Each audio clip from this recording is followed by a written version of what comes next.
Yes, mchezo kati ya Young Africans dhidi ya Mashujaa wa ligi kuu Tanzania bara NBC Premier League umetamatika kwa Young Africans kuondoka na ushindi mnono wa goli 6-0.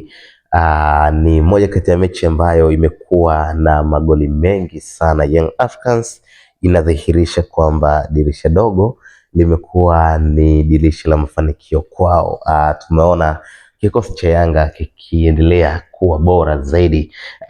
Wachezaji wapya wakina Damaro, tumemwona Depu akiwa pia amescore, lakini Alan Okello katika eneo la kati kama kiungo mshambuliaji amekuwa akitekeleza kazi yake katika ustadi mkubwa sana. Tumeona ni kwa namna gani Young Africans imezidi kuimarika. Ni moja kati ya mechi mzuri sana ambayo nimeitazama, lakini ushindi wa Yanga unadhihirisha ya kwamba Yanga kwa sasa ni unstoppable, ni timu ambayo haizuiliki kiukweli, kwa sababu licha ya kuwa na wachezaji waliokuwa bora zaidi, lakini wamezidisha uimara na ubora zaidi, jambo ambalo linawapa shida hata defenders wa timu pinzani kuweza kuizuia.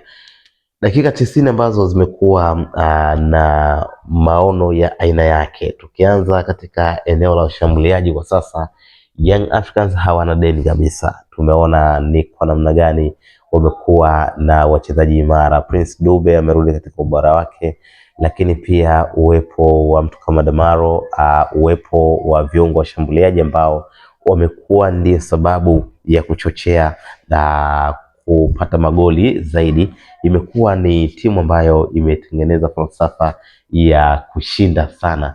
Kwa hiyo kiukweli Young Africans kwa sasa imekuwa ni timu ambayo